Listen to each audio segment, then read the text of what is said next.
آزادی کی تقریب ہو تو حویلیاں کی شہری بھی کسی سے پیچھے نہیں۔ جس طرح ملک بھر میں جشن آزادی بھرپور طریقے سے منایا جا رہا ہے، اس طرح حویلیوں میں بھی امیر معاویہ چوک میں ایک بڑا ایونٹ آرگنائز کیا گیا ہے۔ امیدیہ ویلفیئر فاؤنڈیشن کی جانب سے آرگنائز کیے گئے اس ایونٹ میں حویلیاں شہر کی سول سوسائٹی، حویلیاں شہر کے طلباء، حویلیاں شہر کی سیاسی و سماجی مذہبی شخصیات نے بھی اس میں بھرپور شرکت کی۔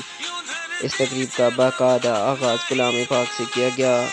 حضور اقدس صلی اللہ علیہ وسلم کی شان اقدس میں نعتیہ کلام پیش کیے گئے۔ اس کے ساتھ ساتھ امیر معاویہ چوک میں پرچم کشائی کی پروقار تقریب کی گئی۔ اس سے قبل پرندوں کو آزادی بھی دی گئی۔ اس تقریب سے خطاب کرتے ہوئے امیدیہ ویلفیئر فاؤنڈیشن کے صدر شاہد حمید صاحب نے اپنے خطاب کے دوران کہا کہ میں آنے والے تمام معززین علاقہ کا شکریہ ادا کرتا ہوں۔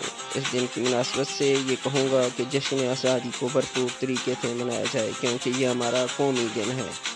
اس کے بعد خورشید اعظم خان صدر ایوان تجارت حویلیاں اور ایوان تجارت حویلیاں کے نمائندگان نے بھی اس سے خطاب کیا۔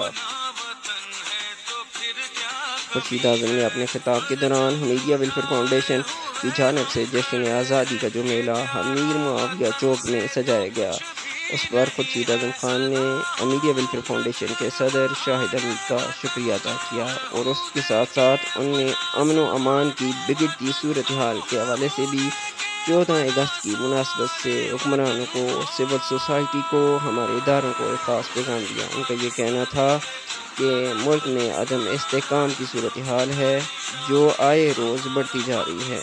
ہمارے اداروں کو، ہماری حکومت کو چاہیے کہ اس پر مزید جلد از جلد کوئی حکمت عملی ترتیب دی جائے تاکہ ہمارے ملک میں امن و استحکام آئے۔ اس کے ساتھ ساتھ ان کا یہ بھی کہنا تھا کہ اس روز ہمیں باجے بجانے کے بجائے درخت لگانے چاہیے۔ سجاد تلولی، انٹائم نیوز ٹی وی، حویلیاں۔